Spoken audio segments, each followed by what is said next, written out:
우리 신랑 귀한 찬양 감사합니다. 우리 찬양 가운데 나온 그 실로암처럼 하나님께서는 우리의 눈을 보게 하시는 분이십니다. 우리 이 시간 기도하면서 예배 중에 우리의 삶의 상황이 우리 신랑 이야기에 나오는 앞을 못 보는 맹인이 정말 깜깜함으로 둘러싸여 있는 상황이라고 할지라도 우리 주님 안에 있는 그 빛을 보면서 주님의 인도하심을 따라 우리의 영적인 눈이 열려져서 주님의 놀라운 일들을 목도하는 우리가 되기를 간절히 소망합니다. 우리 시간 이번 한 주간 함께 외치는 한절 외침을 함께 외치겠는데요. 주보를 보시면 오늘 한절 외침은 우리 읽은 말씀 사도행전 24장 16절에 있는 말씀을 마지막 단어만 결단의 말로 바꾼 겁니다. 하나님과 사람에 대하여 항상 양심의 거리낌이 없기를 힘쓰나이다. 이제 그 말을 힘쓰겠습니다라는 다짐으로 바꾼 한절 외침입니다. 우리 다 같이 가슴에 손을 얹고 다짐의 말을 함께 외치겠습니다. 시작. 하나님과 사람에 대하여 항상 양심의 거리낌이 없기를 힘쓰겠습니다. 아멘. 지금 여러분 사도 바울은 법정에 서 있습니다. 사도 바울 앞에는요, 그 총독 벨릭스가 재판장으로 앉아 있고 고발인 고소인으로 유대교의 최고 지도자인 대제사장과 그리고 장로들과 그리고 그들이 대동한 변호사 더둘로가 와서 바울을 고소합니다. 그런데 여러분 바울은 혼자 있습니다. 여러분 그 자리에 있다고 한번 상상해 보십시오. 마음이 어떻겠습니까? 나는 단기 필마로 혼자 있는데 나를 고발하기 위하여 유대교의 최고 지도자인 대제사장과 장로들과 그리고 그들의 말을 대변하는 변호사 더둘로가 와서 자신을 고발하고 있는 이 상황 앞에서 바울의 마음은 어떠할까요? 그들은 그렇게 이야기합니다. 이 사람은 전염병 같은 사람이다. 천하에 흩어진 유대인들을 소욕해 하는 사람이다. 성전을 더럽히려 하기에 우리가 잡아서 지금 당신께 고발합니다. 당신이 이 바울을 신문하시기만 하면은 어떤 잘못을 저질렀는지 알 것입니다. 라고 고발의 말을 하고요. 함께 있던 유대인들이 동조합니다. 여러분 이러한 상황 속에서 바울은 그들의 고발을 들었지만 담담하게 자신의 이야기를 자신의 삶을 변호합니다. 저들이 고발하는 것은요 사실이 아닙니다. 그것을 지지할 만한 증거가 단 하나도 없습니다. 내가 지금 이들에게 고발당한 이유는 내가 믿는 믿음 때문에 그러합니다. 하나님께 대한 소망, 죽은 자에 대한 부활을 제가 믿고 전했기 때문에 지금 고발받고 있는 것입니다. 그리고 바울은 16절에서 그렇게 이야기합니다. 저는 하나님과 사람에 대하여 항상 양심의 거리낌이 없기를 힘써 왔었고 지금도 힘쓰는 그러한 삶을 살아가고 있다라고 이야기합니다. 여러분 거리낌이 없다라는 말은요 떳떳하다라는 거예요. 당당하다라는 겁니다. 내가 지금 내 속에 숨기고 있는 잘못 하나도 없다라는 거예요. 자신 있다라는 겁니다. 여러분 법정 앞에서요 자기 자신에 대하여 나는 떳떳합니다라고 단언할 수 있는 사람은 정말 그렇게 정직하게 산 사람일 거예요. 왜냐하면 여러분 법정이란 곳이 어떤 곳입니까? 모든 잘못이 백일하에 드러나는 곳입니다. 우리가 TV에서 고위공직자의 인사청문회를 보면 그렇지 않습니까? 고위공직자에 출마하지 않았더라면 그냥 묻어갈 수 있는 자신만 아는 그런 일들이요 청문회 앞에 서면요 하나같이 다 드러난다는 겁니다. 그러한 자리가 법 법정의 자리인 거죠. 그런데 그 자리에 서서 바울은요, 내 양심을 걸고 하나님과 사람 앞에서 나는 항상 모든 일에 대해서 양심에 거리낌이 없도록 저는 그렇게 힘껏 살아왔다라고 이야기하고 있다는 거죠. 여러분, 양심이 어떤 겁니까? 여러분, 자신의 양심이 어디 있는지 한번 보십시오. 어디 있습니까? 여러분, 옆에 분들 보지 않아도 되시는데 옆에 분들의 양심은 어디에 있다고 여러분 생각하십니까? 옆에 분에게 있는 양심이 보이십니까? 양심은 보이지가 않아요, 여러분. 양심은 겉으로 드러나는 것이 아닙니다. 사전적 정의에 따르면 양심은 옳고 그른 것을 판단하는 내적인 능력이라고 이야기합니다. 내 안에 있는 내 양심이 무엇이 옳고 그른지를 판단하고 내가 양심에 따라 떳떳하다면 양심이 말할 때 옳다라고 말한 것을 따라온 삶이었다라는 거죠. 여러분, 이 양심, 사람들은 보지 못하지만 시편을 보게 되면 이 양심을 누가 감찰하시냐면 하나님이 감찰하십니다. 다윗이 그렇게 기도했습니다. 악인의 악을 패하시고 의인을 세워주십시오. 하나님께서는 사람의 마음과 양심을 감찰하십니다. 여러분, 우리의 양심을 하나님이 감찰하시니까요, 악인이 아무리 악을 범하고 그 마음 속에 있는 악을 숨긴다고 할지라도 하나님은 아시니 그것을 드러내어 달라는 거죠. 사람들은 어떠합니까? 악인이 악을 범해도 악인지 모르고 악인을 오히려 세우고요, 의인을 멸할 때가 있죠. 그러니 다윗이 그렇게 기도하는 겁니다. 하나님, 악인의 악을 하나님께서 제하시고 의인을 세워주시옵소서. 하나님께서는 사람의 마음과 양심을 감찰하시는 분이십니다. 그러니 바울이 법정에서요, 나는 양심에 거리낌이 없도록 행동했습니다 라는 말은 하나님이 보시기에 그는 떳떳하게 살았다는 겁니다. 겉으로는 어려운 이들을 돕는 척하고 긍휼을 베푸는 척하는 그런 삶이 아니라 내 중심에서 내 마음이 참으로 어렵고 힘든 사람들을 긍휼히 여기는 삶을 살아왔었고, 또 그들에게 복음을 증거하는 그런 삶을 살아왔다라고 바울은 분명하게 이야기하고 있다라는 사실입니다. 사랑하는 성도 여러분, 오늘 이 자리에 앉으신 우리 모든 성도님들께서 오늘 이 바울이 한 이 고백, 하나님과 사람에 대하여 항상 내 양심에 떳떳할 수 있도록, 거리낌이 없도록 살아가겠습니다, 살아갈 수 있도록 내가 힘쓰겠습니다 라고 결단하시며 그렇게 살아가시는 한 분 한 분 되시기를 간절히 축원합니다.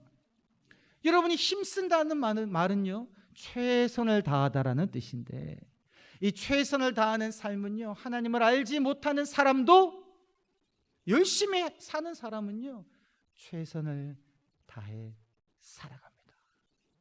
그런데 하나님을 알지 못하는 사람의 최선을 다하는 삶과 하나님을 아는 사람이 최선을 다하는 삶은 다르다라는 거죠. 하나님을 알지 못하는 사람의 최선을 다하는 삶은요, 힘쓰는 삶은 그 목적에 있어서 결국은 이 땅 가운데서의 성공입니다. 내가 학생으로서 최선을 다해서 공부를 해서 그러면 좋은 대학을 갈 것이고, 좋은 대학을 가면 좋은 직장을 얻을 것이고, 좋은 직장을 얻어서 많은 수입을 얻어 나는 내가 하고 싶은 것 하면서 살겠다, 성공한 인생을 살겠다 라는 이러한 목적에 따라 최선을 다하는 삶은요, 결국 나를 위한 삶인 거죠. 그래서 이 목적을 이루기 위해서는 때로 내 양심에 거스르더라도 잘못된 행동을 할 수 있다라는 거죠. 성공을 위해서라면. 이것이 세상 사람들이 최선을 다할 때 일어날 수 있는 삶의 방식이다라는 거죠. 여러분, 반면에 하나님을 믿는 사람들이 최선을 다하는 삶, 힘쓰는 삶은 어떤 목적으로 최선을 다하느냐? 그 목적은 다름 아니라 내가 하나님 앞에 섰을 때에 하나님 앞에 섰을 때에 하나님으로부터 인정받는 삶, 하나님으로부터 칭찬받는 삶, 그것을 목표로 최선을 다하는 삶이다 라는 거죠. 달란트 비유 우리 다 잘 알지 않습니까? 하나님께서는 우리들에게 각각의 재능에 따라 5달란트, 2달란트, 1달란트를 주셨는데 이 달란트를 받아가지고 남겼을 때에 하나님께서는 칭찬하시죠. 잘하였도다 착하고 충성된 종아, 네가 작은 일에 충성하였음에 내가 많은 일을 맡기리니 내 즐거움에 참여할지어다. 하나님이 내게 주신 그 일에 최선을 다함으로 말미암아 하나님으로부터 칭찬받는 삶, 그리고 하나님 부활 때 만났을 때 하나님 앞에서 내가 점도 없이 흠도 없이 평안 가운데 나타나기 위해서 우리들은 최선을 다한다라는 거죠. 내 양심에 비추어 떳떳하게 하나님 앞에서 살아가는 삶을 우리들은 살아야 한다라는 사실입니다. 여러분, 이러한 최선을 다하는 삶을 살기 위해서 우리가 무엇을 해야 할까요? 내가 무엇을 해야지 하나님 앞에서 점도 없이 흠도 없이 평안 가운데 나타나며 하나님으로부터 잘하였도다 착하고 충성된 종이라고 칭찬 들을 수 있을까? 이것을 아는 길은요, 다름 아니라 기도에 힘쓰는 삶입니다. 여러분, 우리가 아버지 앞에 기도의 자리로 나아갈 때요, 양심에 거리끼지 않는 말과 행동과 삶의 모습이 무엇인지를 분명하게 깨닫게 된다라는 겁니다. 그리고 기도의 자리에서 깨달은 그 양심에 거리낌 없는 그 삶을 살아갈 수 있는 힘과 능력을 우리가 기도의 자리로 나아갈 때 얻을 수 있다라는 사실입니다. 그래서 우리가 외칠 때에 양심에 거리낌이 없도록 힘쓰겠습니다라는 이 힘씀은 다름 아니라 기도의 힘씀이 되어야 한다라는 사실입니다. 독일의 유명한 신학자가 있습니다. 본 회퍼라는 신학자인데요, 이 신학자가 쓴 책들은 많은 목사님들, 그리고 신학생들, 그리고 성도님들도 읽고 큰 감동을 받는 그러한 책들입니다. 여러분 다 잘 아시겠지만 이 본헤퍼가요, 39살의 나이인 1945년에 독일 나치에 의해서 처형을 당합니다.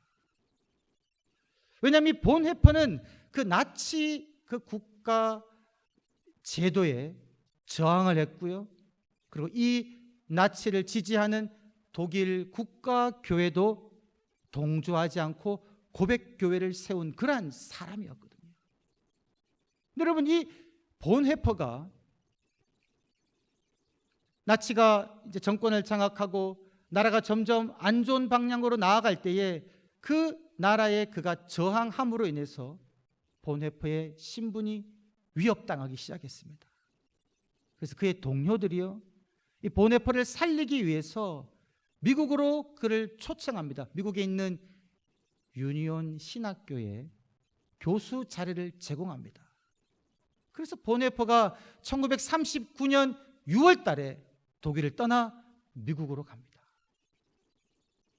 근데 그랬던 본헤퍼가요, 한 달 만에 다시금 조국으로 돌아옵니다. 독일로 돌아온 거죠. 그리고 그 이후에 그는 히틀러 암살 음모에 가담함으로 그것이 발각되어 1943년에 체포되고 1944년도 사형 선고를 받고는 1945년도에 그는 처형당합니다.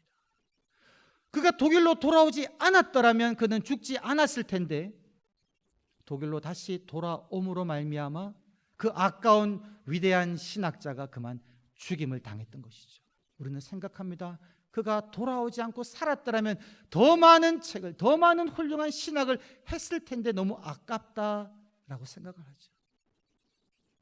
그런데 여러분, 이 보네포가 다시금 독일로 돌아오도록 했던 그 동인이 무엇이었냐면, 그의 자서전을 보면 그것은 다름 아니라 바로 기도였습니다.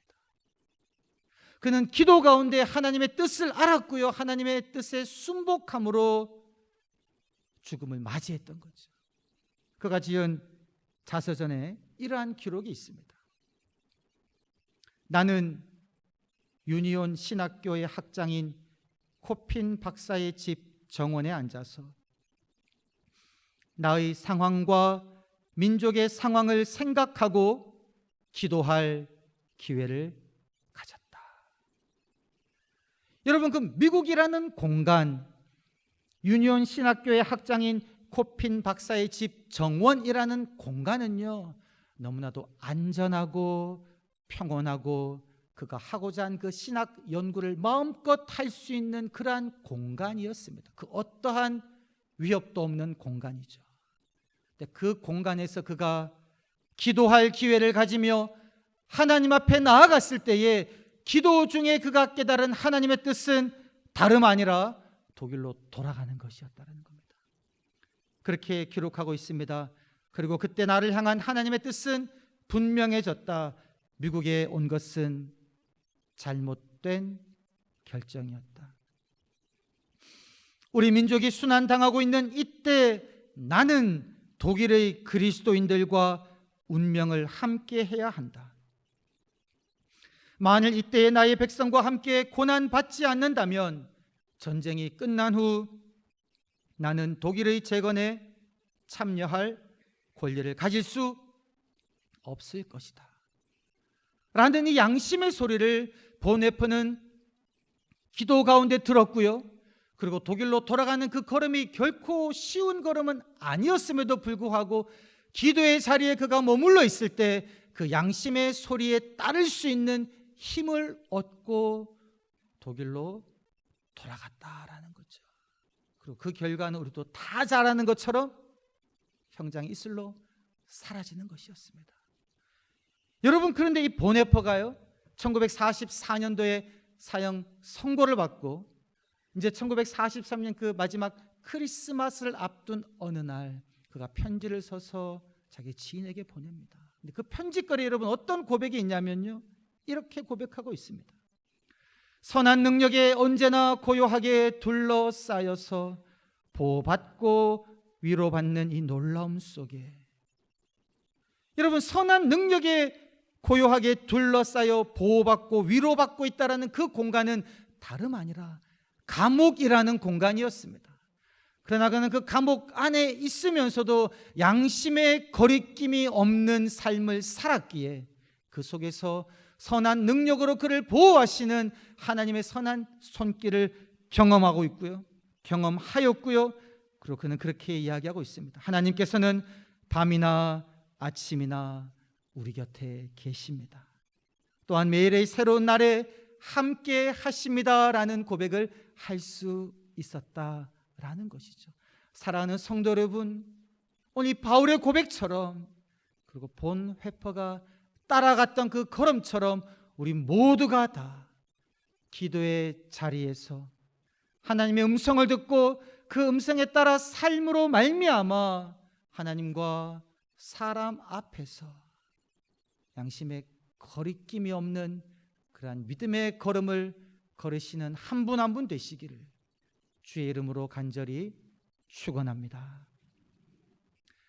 하나님, 나의 마음을 감찰하시는 아버지 하나님, 기도의 자리에 잠잠히 머물러 앉아 하나님의 뜻을 듣게 하시고 그 뜻에 담대하게 순종하며 나아갈 수 있도록, 비록 그것이 핍박의 길이요 고난의 길이요 죽음의 길이라고 할지라도 양심의 거리낌이 없이 그 길 걸어갈 수 있도록 주님 붙잡아 주시옵소서.